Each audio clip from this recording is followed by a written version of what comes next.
그러면 진실이 지금 있느냐 없느냐 말이에요. 진실이 지금 확인되느냐 안 되느냐, 지금 진실이 있냐 없냐, 이걸 생각 따라가면은 진실이 아니에요. 근데 지금 내가 저 소리를 듣는다는 게 정말 있는지 한번 확인해 보세요. 그냥 이것뿐인지, 아니면 내가 저 소리를 듣는 게, 내가 저 종소리를 듣는 그런 일이 있는지, 그런 이야기가 있는지, 아니면 이름 붙일 수 없고 개념 붙일 수 없고 입도 뻥끗할 수 없는데 그냥 있단 말이에요.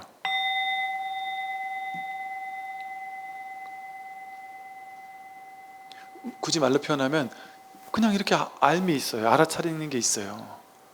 이 소리를 그냥 듣고 있는 게 있단 말이에요. 이 살아있는 게 있어요. 깨어있는 게 있어요. 거울처럼 비추고 있는 게 있단 말이에요. 이게 뭔지는 몰라요. 뭔지 안다 하면 그건 분별 따라간 거고, 뭔지는 모르는데 이렇게 깨어있잖아요. 살아있잖아요. 듣고 있잖아요. 이 듣는 놈이 있단 말이에요. 이 비추는 놈이 있단 말이죠. 근데 이 비추는 놈 입장에서는 이게 뭔지 몰라요. 또 비추는 놈, 이걸 알아차리는 그 마음이 어떻게 생겼나 보세요. 이 소리를 듣는 놈이 어떻게 생겼나, 어디 있나, 그걸 찾을 수 있을까요? 이걸 듣고 있는 그 놈을 찾을 수 있을까요? 위치를 알 수 있을까요? 거기 모양이 있나요? 크기가 있나요? 거기 과거, 현재, 미래가 있나요? 거기에 괴롭거나 안 괴로운 게 있나요? 층간소음이 울릴 때 어떤 사람은 괴로워하고 어떤 사람은 그냥 듣지만, 이 듣는 그놈에는 그 층간소음을 괴로워하거나 괜찮아 하는 그런 게 없어요. 뭐가 없어. 찾아보세요. 그 마음에 뭐가 있나.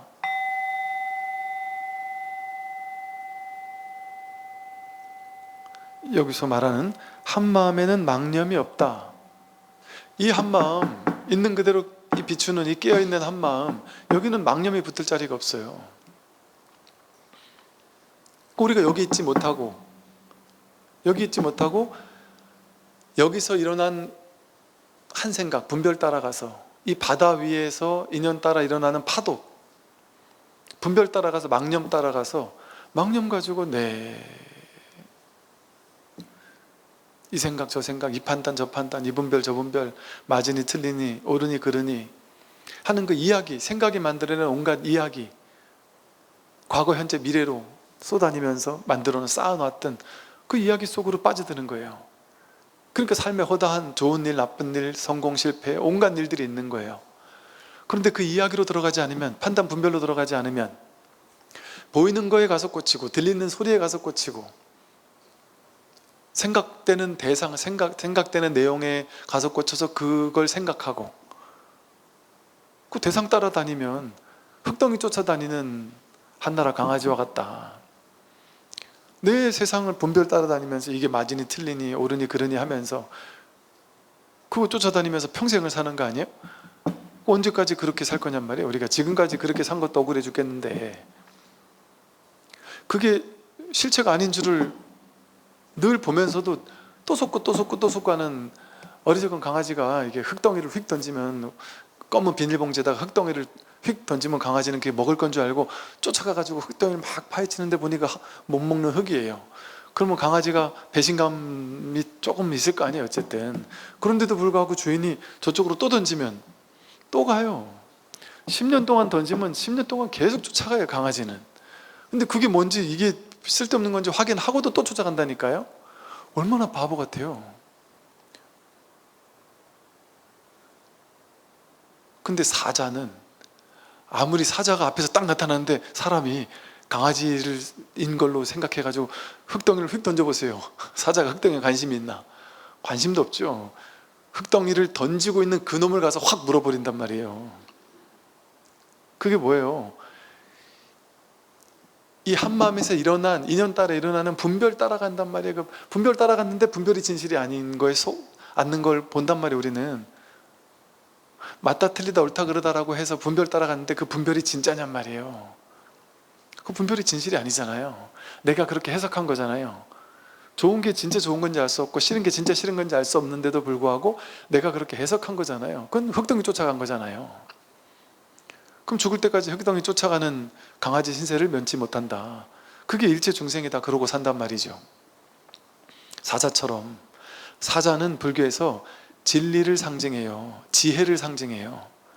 문수보살이 지혜를 상징하는 보살인데 문수보살은 사자를 타고 있어요. 지혜를 상징한단 말이에요. 제가 대학 다닐 때 어느 날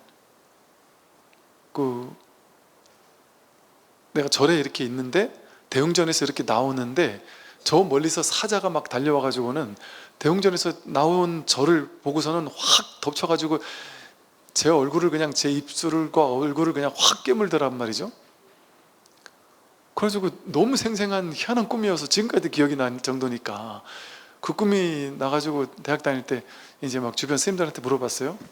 그랬더니 그때 우리 여기 와서 잠깐 인사하던 그 자연 스님이 그랬던 것 같아요. 지금 몇몇 스님이 얘기를 해줬는데 그때 그 자연 스님이 그랬던 것 같아요. 야 그거 사자는 지혜야 지혜 이러면서 지혜가 뭐 생겨날라나 보다 좋은 꿈이다 하고 그러면서 웃으면서 지나갔던 생각이 나요. 뭐 어떤 분이 그런 얘기를 보니까 사자는 지혜를 상징하더란 말이죠. 사자는 흙덩이 아무리 던져봐야 생각, 해석, 판단, 분별 아무리 해봐야 그거 신경 안 쓴단 말이에요. 그 사자가 여기서 말하는 한마음이란 말이에요. 한마음. 분별망상은 흙덩이 쫓아다니는 강아지고 사자는 아무리 분별을 던져봐야 대상, 경계, 눈으로 보이는 게 흙덩이 쫓아가는 거예요. 누이는 보이는 거 쫓아가서 이건 좋고 저건 싫으네, 저건 집착해야지, 저건 버려야지, 이게 흙덩이 쫓아가는 거예요. 들리는 소리 듣고 나서 누가 칭찬해주면 막 좋다고 행복해하고 누가 욕하면은 막 괴로워하고 그게 흙덩이 쫓아가는 강아지란 말이에요. 우리가 그러고 있잖아요. 근데 사자가 던진 놈을 문다는 건 뭐예요? 칭찬을 듣든 비난을 듣든 그 소리의 내용을 따라가서 분별하는 게 아니라 칭찬도 이거고 비난도 이거고 칭찬도 뜰 앞에 잣나무고 비난도 마삼근이고 모든 소리가 전부 다 이 일이다. 이 일. 분별 따라가면 이 소리거나 저 소리고 좋은 소리거나 나쁜 소리인데 분별 따라가지 않으면 이 진실이 확인된단 말이에요. 한마음이 확인된단 말이죠. 그러니 마음을 분별 쫓아가기만 하면 어긋나는 거예요. 근데 깨달음이 따로 있을까요? 그냥 생각, 해석, 판단, 분별만 안 따라가고 탁 멈추면, 생각, 판단, 분별을 멈추면 지관, 멈출 지자, 그 생각, 판단, 분별 멈추기만 하면 관이라는 게 내가 하는 관이 아니잖아요. 절관, 관을 끊어도 관은 그대로 있어요. 이게 관이잖아요. 있는 그대로 있는 그대로 본다. 봄. 저절로 들어보잖아요. 듣는 이 봄, 이거 보는 이 봄. 이건 내가 애써서 노력하는 게 아니잖아요. 그러니까 분별만 따라가지 않으면 그냥 늘 있는 거잖아요. 늘 있는 거잖아요. 지금 이거. 스님 손 흔드는 거 많이 하세요? 아니요. 손 흔드는 거는 분별이잖아요. 근데 이게 있잖아요. 뭐라고 말할 수 없고 이름 붙일 수 없는. 종 치는 거 말이에요? 아니요. 그건 분별이잖아요.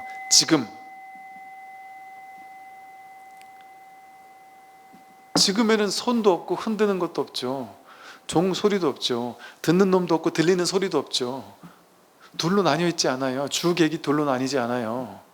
지금에 있으면, 왜냐하면 이걸 자기 경험으로 정말인가 하고 확인하려고 해야 돼요.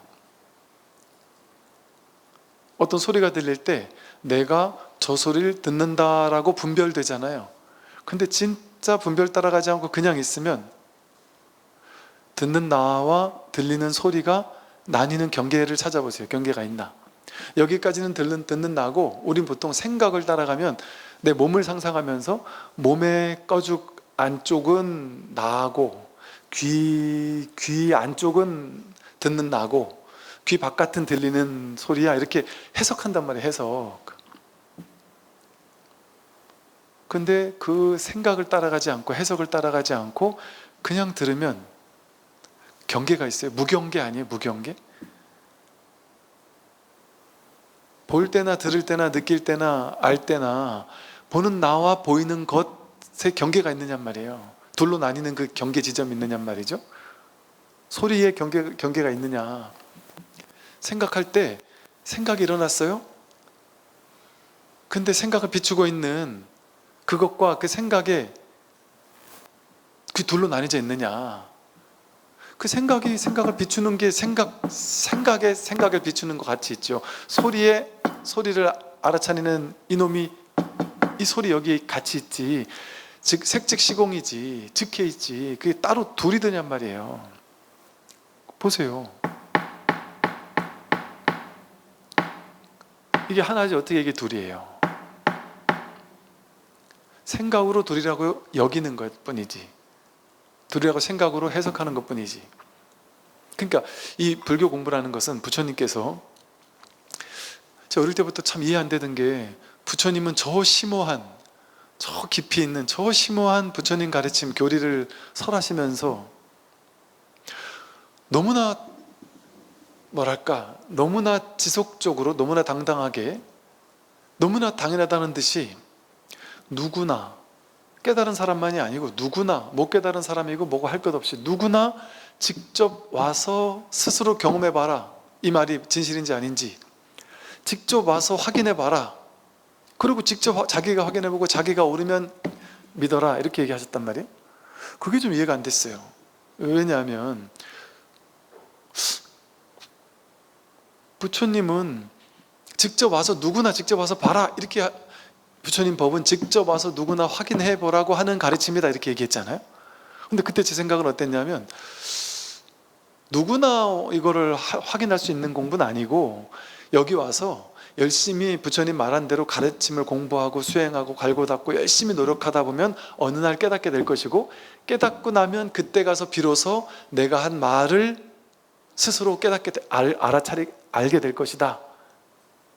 근데 너희들 중생들은 아무리 해도 내가 하는 말을 못 알아들어. 이렇게 맞는 말 같잖아요. 중생들은 못 알아들어. 깨닫고 나면 다 알아들어.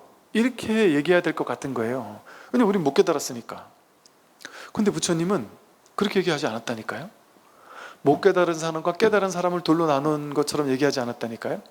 깨달은 사람만 직접 와서 볼 수 있는 게 아니고, 못 깨달은 사람도 상관없이, 근기 높은 사람 낮은 사람 상관없이 누구나 와서 스스로 확인해봐라. 스스로 확인 가능한 것이다. 이렇게 얘기했단 말이에요.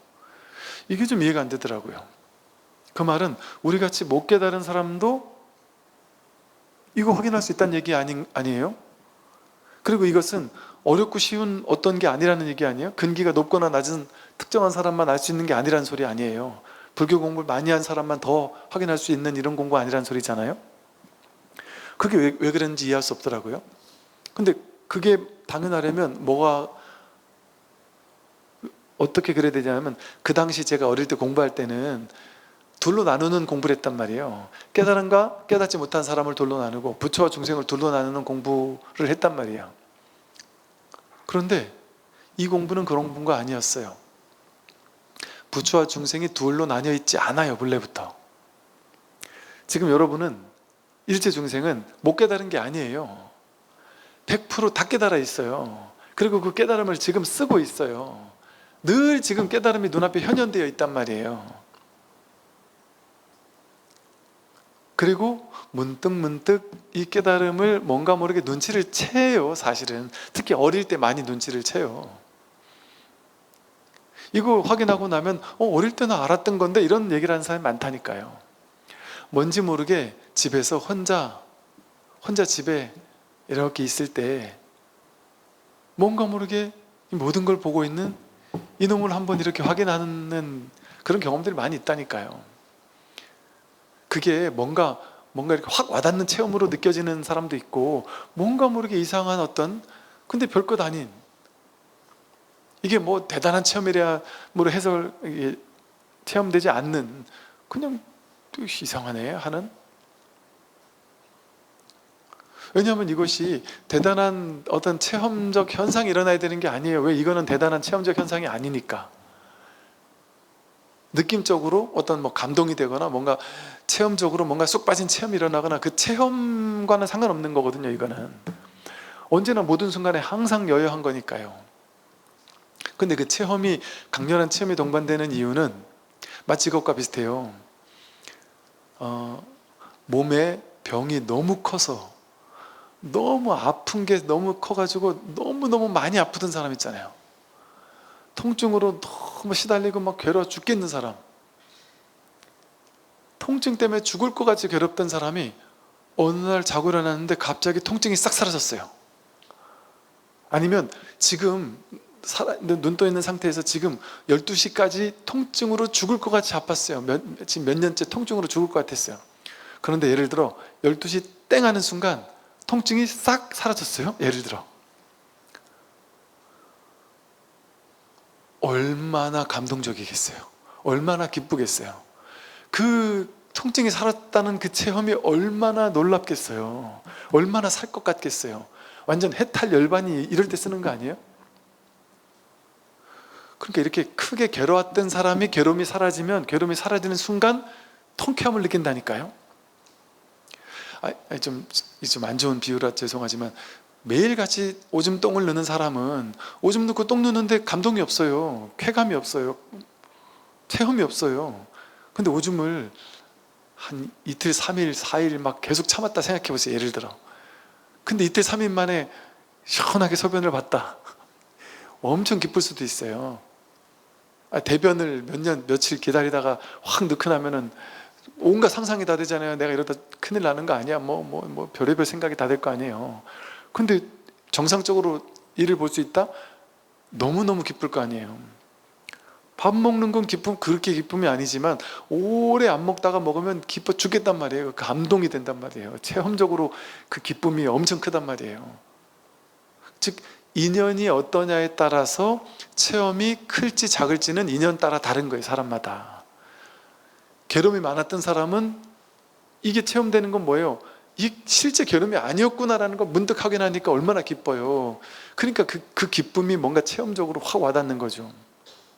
또 괴로움이 있지 않았어도 내가 이 문제를 해결해야 돼 하고 그냥 화두처럼 이 마음이 무엇일까라고 꽉 막혀 있으면서 이거 해결 안 하면 나는 절대 포기하지 않을 거야 하고는 이 문제에 확 사로잡혀 가지고 화두를 들고는 막 1년 2년 씨름을 했어요. 그러다 화두가 1년 만에 해결이 확 돼버리면 어때요? 1년 동안 식음을 전폐하면서 오로지 이 문제에 묶여 있다가 그 문제가 딱 끝나니까 화두가 해결돼서 기쁜 게 아니라 이제 더 이상 그러지 않아도 되는구나, 문제 해결됐구나. 그러니까 얼마나 가볍겠어요. 그러니까 즉 얼마나 밀어붙였냐에 따라서 수행을 열심히 한 사람도 체험이 세게 올 수 있고요, 많이 괴로웠던 사람도 수행이 세게 올 수 있어요. 괴로움 속에 오래 있던 사람들도. 그런데 내 인생에 그렇게 크게 괴로운 것도 없고 그냥 잔잔하고 그냥 나는 살만한 인생을 살았고, 또 불교 수행도 막 밀어붙이는 수행을 하지 않았고 그냥 처음부터 그냥 법문을 듣고 조금 가벼워지기 시작했고, 법문 들으면서 정말 그러네 하고 뭔지 모르게 수긍이 가서 가슴으로 막 받아들여지면서 괴로움이 나도 모르게 조금씩 이렇게 해결된 사람이 있단 말이에요. 점수적인 방향으로 공부가 진행되는 사람이 있어요. 그 공부도 어떤 사람은 보면 죽도록 밀어붙이면서 난 이 공부 못하면 목숨을 바쳐서 공부할 거, 이런 사람이 있어요. 실제 주변에 도반들 보세요. 이 공부 목숨 바쳐 한다는 사람이 있다니까요. 막 죽도록 하는 사람이 있고 하루에 24시간을 듣는다는 사람도 있어요. 심지어는 그 정도로 미친 듯이 하는 사람도 있고, 어떤 사람은 이 공부가 너무 좋아요, 너무 좋은데 나는 1년, 2년, 3년째 하루에 늘 나도 모르게 한두 시간은 늘 들어요 하고 정말 나름 열심히는 하지만 그렇게 저 사람처럼 막 미친 듯이 하진 않아요. 그런데 이게 중요하다는 사실은 뭔지 모르게 가슴에서 와닿으니까 그건 하루에 일이 바쁘니까 일에 열심히 일하다가 일 다 끝나고 혼자 조용할 때 꼭 중요한 시간에 한두 시간은 늘 듣는 걸 그냥 1년, 2년, 3년, 5년째 계속하고 있는 사람도 있잖아요. 그럼 그 사람은 그냥 계속 공부를 하고 있는데 그러면서 점점 더 가벼워지고 집착도 여의게 되고 뭔가 모르게 좀 가벼워져요. 나도 모르게. 여기에 나도 모르게 이렇게 가까이 온단 말이에요. 그러니까 본인은 열심히 한다는 생각도 안 들어요. 어찌 보면 깨닫겠다는 생각도 없어요. 왜 절에서 출가해서 미친 듯이 하는 사람만 깨닫겠지, 나같이 이렇게 직장생활 하면서 그냥 꾸준히 법문만 듣는다고 깨닫겠어? 그런 생각 없는 사람도 있어요. 그러다가 문득 이거 뭔지 내가 알겠네 하고 감이 오는 사람이 있단 말이에요. 근데 그들은 이 자리에 대한 감이 왔다는 생각도 못해요. 그걸 누구한테 막 자랑하지도 않고. 근데 점점점 여기가 확연해진단 말이에요. 근데 뭐 어디 공부된다는 생각도 없고 잘한다는 생각도 없고 확 와닿은 것도 없고, 왜 그들이 깨달았다고 생각을 못하는 이유는 뭐예요? 뭐 보다 보면 주변에 있는 도반들 보면 막 미친 듯이 확 쑥 내려갔다래고 막 환희심으로 막 거의 미친 사람처럼 막 하하호호 하면서 막 이상한 현상을 막 나타내니까, 내가 깨달으면 저런 현상이 있어야지만 되나 보다 하고, 나한텐 그런 현상이 없었으니까 이건 공부가 아니지 이렇게 생각하는 사람이 있단 말이에요. 내가 공부 안 된다고 생각하는 사람도 있다니까요. 그 인연 따라 공부는 달라지는 거예요. 그래서 그 나타나는 현상도 달라요. 공부가 되어지는 방식도 달라요. 그러니까 어떤 사람은 세게 한번 확 오는 경우도 있고, 그냥 뭔가 점수적으로, 점호적으로, 점차적으로 뭔가 여기에 대한 감이 오고 아주 미세하게 확인이 되어서 이게 내가 확인한 거라는 생각조차 전혀 안 드는 사람도 있단 말이에요. 그게 오히려 더 나아요. 내가 깨달았다는 상을 가지고 있지 않으니까, 법상을 취하지 않으니까. 그런데 뭔지 모르게 나도 모르게 이 공부가 좋고, 이 공부를 하니까 뭔가 마음이 가벼워지고 편안해지고. 근데 막 가벼워지고 편안한 걸 공부로 삼지도 않아요. 그들은 그냥 공부가 좀 뭐 내 편하니까 일단 좋긴 좋네, 근데 나는 아직 공부가 안 됐어 하고 그냥 계속 공부하는 거예요. 그냥 그 공부 됐다 안 됐다는 생각도 없어요. 그냥 본문 듣다 보니까 이거에 대한 확신은 점점 확신이, 믿음이 점점 강해진단 말이죠. 신성취가 일어나는 거예요. 점차적으로. 그리고 자기가 깨달았다는 법상에 취해 있지도 않아요. 그리고 뭔가 체험을 자꾸 갈구하지도 않고. 그러니까 이걸 어찌 보면 생활 속에서 공부하는 사람이라고 해요. 자기 직업 있고, 자기 직장 있고, 자기 할 일 있고, 자기 자식도 키워야 되고, 자기 할 일을 열심히 해가는 거예요. 삶 속에서 꼭 반드시 뭐 모든 걸 다 때려치고 그냥 이 공부에만 올인해야만 깨닫는다, 이럴 수 있는 게, 이래야만 되는 것도 아니에요. 그렇게 하면 공부가 좀 더 빨라질 수도 있는데, 그것도 정답이라고는 할 수 없어요. 출가해가지고 모든 걸 공부에 올인할 수 있는 사람은 더 빨리 깨달을까요? 제가 현실을 보니까 그게 더 빠르다라고 말을 못 하겠다니까요. 그럴 것 같으면 스님들은 전부 다 깨달았어야 되잖아요. 공부하기 완전 좋은 조건 아니에요. 공부만 할 수 있는 조건 아니에요. 그럼 스님들은 대번에 다 깨달았어야 되고, 제가자는 거의 깨닫기 희박해야 되잖아요. 지금 보면 반대라니까요. 스님들은 완벽한 조건 속에서 못 깨어나고 있는 분들도 많고, 제가자분들은 그 바쁜 일 속에서, 자식 키우는 속에서, 직장 가는 속에서, 집안일 끝나도 끝나지 않은 집안일 속에서 틈틈이 공부하면서 나도 모르게 이 공부가 되어지는 분들이 너무 많으니까.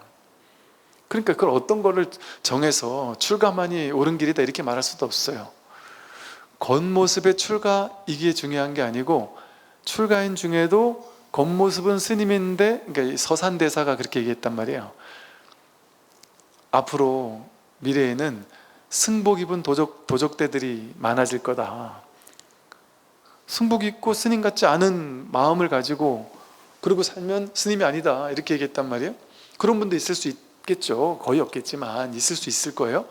그런데 왜냐하면 승복 입고 마음이 딴 데가 있는 거죠. 도에 가 있지 않고 깨달음에 가 있지 않고, 어떻게 하면 내가 어디 큰 절 주지 한번 해볼까, 뭐 내가 뭐 어떻게 하면 저 신도님들한테 어떻게 뭐 좀 해볼, 이런 식의 생각을 한다면, 어떻게 하면 교묘한 이 기도 저 기도 뭐 무슨 기도 만들어 가지고 어떻게 하면 이걸 좀 많이 좀, 이런 생각을 하면, 지난번에 A4용지 가져왔던 어떤 분이 그 절 기도 접수하는 걸 저한테 보여주는데 기가 차더라고요. 어떻게 이렇게 기발한 아이디어로 기발한 기도 방식을 만들어서 이런 데 마음이 가 있으면, 아니 저리 있어도 도에는 마음이 없는 거잖아요.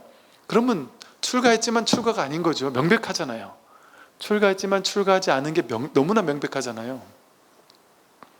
그런데 직장 생활이 힘들어 죽겠어요. 하루 종일 하루에 8시간 9시간을 직장에 올인하고 있단 말이에요. 야근까지 하고. 그럼에도 불구하고 내가 틈나는 때는 반드시 법문 듣고 공부하고 꾸준히 공부를 해나간다. 죽을 때까지 나는 이 공부 그만두라는 생각 자체가 아예 없는 사람이 있잖아요. 왜 이건 그만둘 수 없는 공부잖아요. 어느 순간 그렇게 돼요. 나는 자기가 알아요. 나는 죽을 때까지 이 공부는 그만둘 수 없구나. 그게 스스로 확연해지는 때가 와요. 그때가 발심한 때예요. 이 공부가 인생에서 가장 중요한 공부구나라는 게 확연히 오기 때문에 그게 출가예요. 출가 정신이에요. 그걸 보고 심출가라고 한단 말이에요. 심출가. 일반 제과자분들의 심출가한 사람들이 워낙 많아요. 요즘 같으면. 그런데 그 심출가한 분들은 오히려 장점이 있더란 말이죠. 뭐와 비슷하냐면 여러분 아예 휴가 내가지고 한 3박 4일 템플스테이 한다고 하고 수련회 한다고 하고 3박 4일 절에 가가지고 내가 참선만 할 거야 하고 탁 가서 앉아 있어 보세요. 1시간 앉아 있는다고 1시간 동안 집중이 돼요? 1시간 동안 망상이 일어나지? 수행만 지금 또 완전히 수행만 하면 돼 하고 가만히 앉혀놓고 수행만 하라거나 하루 종일 오늘은 하루 종일 법문만 들을 수 있어요. 여러분 하루 종일 오늘은 법문만 들을 수 있어요? 그럼 하루 종일 법문만 듣게 돼요? 한 2-3시간 법문 듣다 보면은 법문 듣다가 뭐 이것도 하고 저것도 하고 딴짓도 하고 뭐 그래 되잖아요. 집중되는 게 1-2시간, 2-3시간이지 하루 종일 들을 수 있다고 듣기 안 되잖아요. 그런데 하루 종일 직장생활로 바쁘거나 할 일로 바쁜 사람들은 그 바쁜 일 때문에 그때는 거기 올인하느라고 생각을 못 하다가 또 출근 시간이나 퇴근 시간이나 잠깐 짬날 때 퇴근하고 집에 와서 잠깐 1-2시간 산책할 때 그때 너무나 간절하잖아요. 그 시간이. 그러니까 그 시간에 집중해서 그냥 요 시간이 너무 귀하니까 그 시간에 정말 온전을 다해서 법문을 듣는단 말이죠. 그럼 그걸 공부 안 된다고 할 수 없단 말이에요. 그게 화두가 끊어진다고 할 수 없어요. 하루에 7시간, 9시간을 직장 생활하느라고 화두가 끊어진 것 같잖아요. 그 화두 끊어진 거 아니에요. 끊어진 거 아니에요, 그건. 왜냐하면 출근 시간, 퇴근 시간, 짬나는 시간에 제일 1번으로 해야 되는 게 법문 듣는 거다. 그러니까 이게 법문이 중요하다는 얘기가 아니라 눈 뜨자마자 뭐지 하고 궁금해지고 뭔가 틈만 나면 뭐지 하고 궁금해지니까 법문을 듣게 되는 거거든요. 법문 듣는다는 게 중요한 게 아니고. 그러니까 이 뭐지 하는 이 궁금함이, 이먹고 하는 이 궁금함이 직장생활 내내 끊어지지 않는 거죠. 9시간 직장생활 했지만 퇴근할 때 바로 법문부터 듣고 있는 사람이라면 이런 분들 계셔요. 그냥 노래 안 들은 지 오래된 분들이 계세요. 출근할 때 법문 듣고 퇴근할 때 법문, 차 타고 시동 드르륵만 하면 바로 법문이 나오고 그게 너무 자연스러운, 너무 당연한, 그리고 너무너무 기다렸던 순간인 사람들이 있단 말이에요. 그럼 그게 화두가 끊어지지 않는 거예요. 그럼 눈 뜨자마자 바로 법문부터 듣는 사람, 화두 안 끊어진 거예요. 잘 동안 안 끊어진 거고 회사 직장생활 하는 동안 안 끊어진 거고 오히려 하루 종일 법문 들으세요 하면 못 듣는 것처럼. 그러니까 별 상관이 없더라니까. 어찌 보면 그러니까 자기 인연 따라 출가하고 싶어도 못하는 인연이 되는 사람 있잖아요. 그럼 심출가하면 된단 말이에요. 심출가도 출가 못지 않을 수도 있단 말이죠. 왜? 이게 마음이 중요한 거지 모양이 중요한 게 아니니까요. 모양의 세계에서는 스님도 있고 제가자도 있잖아요. 근데 이 마음의 세계는 출제가가 없잖아요. 여기는. 그러니까 똑같은 거예요. 이 마음의 세계는 출제가가 없잖아요. 명백하게 없잖아요. 그러니까 평등하죠. 부처 중생이 없잖아요. 여기는 2500년 전에 석가모니 부처님이나 우리나 똑같잖아요. 부처님을 저 위에다 올려놓고 우리가 막 절도 하고 대단한 분으로 치지만 다른 종교에 가면은 하나님이면 어마어마한 분 아니에요. 불경스럽게 하면 안 되잖아요. 근데 절에서는 옛날 선사 스님들 불상을 나무로 된 목불을 갖다가 지 하룻밤 얼어주지 않으려고 장작을 떼가지고 부직갱에다가 부처님을 불 속에 넣기도 하잖아요. 지 하룻밤 따뜻하게 자려고. 근데 그걸 보고서 스님이 이래도 되냐 하고 혼내지 않고, 불교에서는 어때요? 그게 오랫동안 전해져 내려오는 선사들의 깨어있는 공부된 사람은 그렇게 한다 이 얘기를 아니에요. 쉽게 말하면 왜 공부된 사람은 어때요? 부처라는 상, 중생이라는 상에 빠지지 않잖아요. 그러나 그게 일상인 것도 아니에요. 스님이 그렇다고 해서 맨날 부처님 갖다 뚫겨 부수고 그러지도 않잖아요. 어떤 스님은 그 절에 가자마자 그냥 그 큰 스님에게 가서 법문을 듣고 삼배를 해도 모자랄 판에 그냥 스승 나오라고 하는 소리를 거칠게 하는 분도 있단 말이에요. 그 절에 가자마자 와서 큰 스님 어디 계십니까 하고 삼배하는 게 아니고 그냥 오자마자 그냥 바로 설법당에 가가지고 설법당 중앙에 있는 성상이라고 있었단 말이에요. 중간에 이렇게 상을 이런 부처님 상처럼 상을 해놨단 말이에요. 거기 그냥 올라가지고는 그 목마 타고 옥마 타고서는 나오라고 막 소리 지르고 이런 스님도 있었단 말이에요. 큰 스님 나와라 하고. 그게 잘했다는 게 아니에요. 보통은 그러지 않아요. 그러면 이제 그런 분들 보고 너는 기질이 너무 거칠구나 이렇게 얘기한단 말이에요. 그럼 또 그 사람들은 받아치는 거예요. 여기에 이 한마음 속에 거칠고 거칠지 않은 게 뭐가 있다고 거칠다고 하십니까? 이런단 말이에요. 근데 그게 이제 법을 드러내는 방식이고 이런 임시로 쓰는 방식이에요. 그거 외워가지고 또 거칠게 막 그러면 안 된단 말이에요. 대부분은 그러지 않았단 말이에요. 그러니까 절에서 그런 것들이 이어져 오는 이 이유가 뭐겠어요? 그렇게 하란 얘기가 아니고 그렇게 모든 상을 깨는 이 자리가 진짜 공부라는 얘기를 하는 거예요. 여기는 어떤 상도 붙지 않으니까요. 그러니까 일체가 평등하죠. 승속이 일체가 평등하고 부처와 중생의 일체가 평등하죠. 절과 우리 집이 똑같죠. 절에서 커피 한 잔 마시는 거, 절에서 차 한 잔, 맑은 차 한 잔 마시는 거 하고 여러분 남편하고 힘들게 이틀째 싸우다가 3일째 되는 날 야 맥주 한 잔 먹고 풀자 하고 둘이서 맥주 한 잔 먹으면서 아주 스트레스 받던 걸 풀었다 생각해 보세요. 아, 거기가 불국토 아니에요? 괴로움이 해결되는 자리 아니에요 거기가.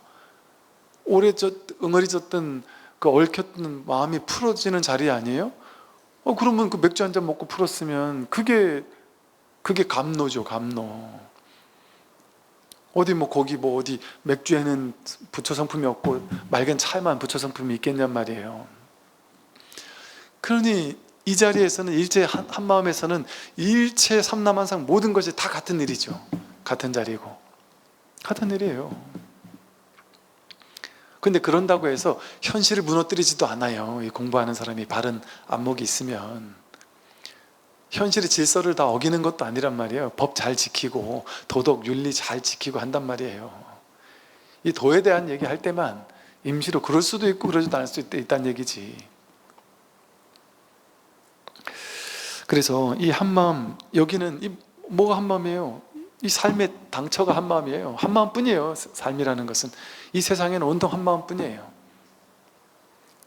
여기는 망념이 없어요. 망념은 진짜 있는 게 아니에요. 임시로 잠깐 생겼다 사라지는 것을 우리가 붙잡았을 뿐이지.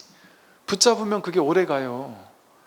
여러분 20년, 30년 전에 내가 붙잡은 어떤 생각, 누구 미운 생각, 누구 싫은 생각, 내가 찌질했던 생각, 그 생각에 지금까지 얽매여 있을 수 있잖아요.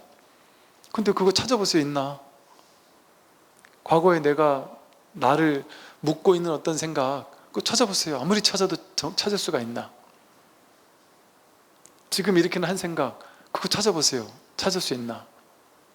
이 소리 찾아보세요. 이 소리 찾을 수 있나? 어떤 생각도 어떤 망상도 찾을 수가 없어요.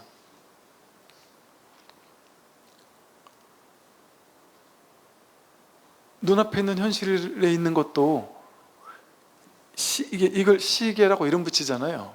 시계를 찾을 수 있을까요? 시계는 이름 붙인 거예요. 이름 붙인 거. 이름 붙인 망상, 생각, 개념으로 시계하고 이름 붙인 거잖아요. 이게 뭐 초침이 시계예요? 분침이 시계예요? 이걸 뜯으면 이 플라스틱이 시계예요? 동그란 게 시계예요? 네모난 게 시계예요? 뭐가 시계예요?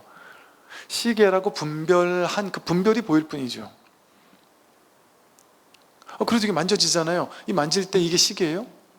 이 감촉, 약간 차가운 이 감촉, 이게 시계예요? 여기서 실제 우리가 경험할 수 있는 거 뭐밖에 없어요? 이 감촉이 이거밖에 없잖아요. 근데 이 감촉도 이러고 있어도 내가 딴 생각하고 있으면 이 감촉이 있어요? 없어요? 없어요. 그럼 여기서 뭘 찾을 수 있느냐 말이에요. 정치적인 어떤 결단이 좋은 거다 나쁜 거다, 어떤 정책이 좋다 나쁘다 하는 생각, 그게 실제 있어요? 내 머릿속에 있잖아요. 그걸 문제 삼는 내 마음속에 그게 있잖아요. 그 문제 삼지 않으면 없잖아요. 근데 문제 삼으면 그게 있단 말이에요. 그럼 그걸 실제 한다고 할 수 있어요?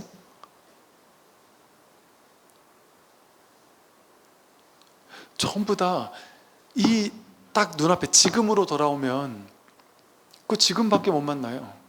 지금은 뭐가 없어요. 여기는 그냥 이 깨어있음 밖에 없어요. 지금은. 그런데 여기서 한 생각 망상을 일으켜서, 망념을 일으켜서 존재를 만들어내는 거예요. 이 시계가 있다 없다, 정책이 있다 없다, 이 사람이 있다 없다, 저 사람이 있다 없다, 이런 건 좋은 거다, 저런 건 나쁜 거다, 이거는 내 인생에서 취하고 싶다, 저건 버리고 싶다. 그게 다 내가 눈앞에서 지금 이 세상을 그런 식으로 존재화시키고 있는 중이에요. 창조하고 있는 중이에요. 게임 같은 거 보면요, 저도 게임을 많이 안 해 모르지만서도 TV 같은 데 한 번씩 보면 게임할 때 뭐 이렇게 화면이 이렇게 나오면 여기서 사람이 총을 쏴요. 막 총을 쏘면 얘가 막 길을 걸어가잖아요. 걸어가면 이게 본래부터 다 있는데 가는 게 아니고 이게 갈 때마다 거기 이렇게 만들어지잖아요. 그게 보니까 그 컴퓨터 프로그래밍 그 에너지를 모든 걸 다 만들어 놓은 상태에서 그걸 쓰면 에너지 낭비가 너무 심하대요. 전기 낭비가. 그래서 그걸 딱 없는 걸로 해놨다가 그 장면이 비출 때만 그걸 만든다 그러더라고요. 뭐 그런 식의 얘기를 하더라고요. 그것처럼 현실이 없어요. 존재하는 게 없어요. 자기가 분별함으로써 그 순간 내가 분별하는 세계를 지금 만들어낸 거예요. 분별로. 지금 분별하지 않으면 그 분별이 없어요. 눈 뜨고도 눈앞에 없을 수 있잖아요. 있는데 없잖아요. 명백하게 눈 뜨고 눈앞에 있는 게 있잖아요. 근데 이거 있다고 할 수 있어요? 내가 분별해야 있죠. 딴 생각하고 있으면 눈 뜨고 있는데 눈앞이 없잖아요. 보고도 못 보잖아요. 소리를 듣고도 소리를 못 들어요. 늘 들리고 있는 소리 못 듣잖아요. 우리 새소리 이런 거 못 들어요. 딴 데 마음이 항상 가 있으면. 그럼 있는 거예요, 없는 거예요? 내가 마음으로 분별할 때 그때 세상이 갑자기 나타나는 거예요. 그때. 그럼 분별하지 않으면 그 세상에 정멸해 버려요. 허망한 망상 분별로 만들어 놓은 세상이 그 순간 정멸해요. 그게 어떤 순간이에요? 지금이죠. 지금에는 생각이 붙을 수 없거든요. 생각이 요만큼이라도 움직였다면 그건 지금이 아니라 과거로 갔다 오는 거예요. 생각 속을 갔다 오는 거예요. 이걸 컵 이렇게 말하면 옛날에 컵이라고 이름 붙인 배웠잖아요. 과거에 배운 거잖아요. 그 지식 속으로 들어가서 컵 이렇게, 이건 컵이라고 하면 벌써 과거로 간 거죠. 지금이 아니죠. 지금은 이거죠 라고 밖에 말할 수 없잖아요. 이건 뭐가 아니니까요. 근데 이렇게 있잖아요. 뭐가 있다 이렇게 말할 수 없어요. 그게 있단 말이에요. 그래서 있습니다 이렇게 표현한단 말이에요. 있음. 뭐가 있긴 있단 말이에요. 근데 있다고도 할 수, 왜 이 있는 거, 이것은, 이 한마음은 있긴 있는데 찾아보면 찾을 수가 없거든요. 그러니까 결국 이 한마음도 있는 게 아니에요. 그러니까 있다고도 할 수 없고 없다고도 할 수 없다라고 유무중도라는 표현으로밖에 말할 수 없어요. 이 세상도 유무중도잖아요. 이 세상 모든 것이 있다고도 할 수 없고 없다고도 할 수 없어요. 허망한 분별의 그림자일 뿐이지. 이게 공의 진실이죠. 뭐를 만들어낼 수 있어요? 만들어내진 건 전부 다 인연 따라 허망하게 모였다 흩어지는 그림자일 뿐인데, 그 어떤 것도 붙잡을 수가 없는 거예요. 현실에 이것을 자기 눈으로 봐야 된단 말이에요. 자기 안목으로 확인해야 된단 말이에요. 매 순간 정말 그런가 하고. 어떻게 하면 확인할 수 있어요? 생각을 문득 탁 내려놓고 그냥 눈앞에 있으면 눈앞에 살아있단 말이에요. 생각 따라가지 않으면 이 살아있음이 그냥 지하철 타고 있을 때 그냥 절거덩한 지하철 이 소리가 그냥 살아있단 말이에요. 이 살아있음 속에 있음, 이 자리에 있는 거란 말이에요. 그 내용을 따라가서 지하철 소리가 들리고 있네? 이거는 개념 따라간 거고 분별 따라간 거고, 그 살아있음, 이게 살아있네, 깨어있네, 한 생각 일으키자마자 한 생각을 비추고 있는 이게 살아있단 말이에요. 눈으로 볼 때마다 보이는 대상이 이렇게 저렇게 있다 하면 그건 분별 따라간 거고, 존재를 따라간 거고, 이 보고 있는 요 놈으로 돌아오면 이 하나가 깨어있는 거예요. 이 하나가 볼 수도 없고 만질 수도 없고 가질 수도 없고 있다 없다고도 할 수 없는 이 하나가 보고 있는 모든 순간에 이 하나가 있어요. 그러니까 좋은 걸 보거나 나쁜 걸 보는 게 상관없죠. 뭘 볼 때든 다 이걸 보는 거니까. 좋은 소리 들을 때나 나쁜 소리 들을 때나 상관없어요. 언제나 이 하나의 소리를 듣는 거니까요. 이 하나의 깨어있음, 이걸 드러내는 거니까요. 그러니까 어디를 가든 무엇을 보든 무슨 일을 하든 전부 다 이거밖에 없죠. 마음을 벗어날 수 없어요. 손오공이 부처님 손바닥을 벗어날 수 없듯이 우리는 죽었다 깨어나도 마음을 벗어날 수가 없어요. 근데 생각만 따라가면, 분별만 따라가면 그냥 또 흙덩이를 쫓아가는 강아지처럼 분별을 쫓아다니는 거예요. 이 사람 쫓아다니고 저 사람 쫓아다니고 이 말 쫓아다니고 저 말 쫓아다니고 자기 욕망 쫓아다니고 화 쫓아다니고 집착 쫓아다니고 이건 좋은 거야 쫓아다니고 저건 싫은 거야 쫓아다니고 내 인생이 좀 풀려야 돼 쫓아다니고 내 인생은 왜 이렇게 괴롭지 쫓아다니고 괴롭고 즐겁고 그 똑같은 일이니까 상관이 없어진다니까요. 상관없다니까 딱 거기에 있게 된단 말이에요. 그걸 어떻게 조작 통제하려고 하지 않아요. 조작 통제할 필요가 없잖아요. 모두 다 일이면 뭘 조작하고 뭘 통제해요? 그냥 거기 있게 되죠. 완전히 수용하게 되죠. 자수용신이에요. 완전 허용이 되죠. 허용한다는 생각도 없는 허용이죠. 그러니까 괴로울 때 괴로움 속에 완전히 있죠. 기쁠 때 기쁠 속에 완전히 있을 뿐이지 기쁨을 취하진 않아요. 괴로움 속에 완전히 있을 뿐이지 괴로움을 버리려고 애쓰지 않아요. 그러면 괴로움은 왔다가 가는 거예요. 그럼 가면 가는 거예요, 그냥. 그러니까 화가 날 때 화에다가 해석하고 판단하고 분별하면서 화를 붙잡지만 않으면 뇌과학에서 화는 길 때 90초, 화의 생사, 화가 생겨났다가 사라질 때까지 걸리는 기본 시간이 90초나 60초래요. 그러면 내버려 두면 화가 났는데 그냥 분별해서 그 화를 붙잡거나 따라가거나 화가 났을 때 생각이 화를 더 돋구잖아요. 그 생각으로 화를 더 돋구는 작업을 딱 멈추고 그 화 속에 그냥 화로 있는 거예요. 그러면 그 화는 60초, 90초도 안 돼가지고 저절로 사라진단 말이에요. 근데 그 60초는 있어야 돼요. 왜 화도 지가 생겨났으면 생로병사 하잖아요. 생겨났으면 가만히 놔두면 사라질 거 아니에요. 지 인연 따라 왔으니까 인연 따라 갈 거 아니에요? 그거 내버려 두란 말이에요.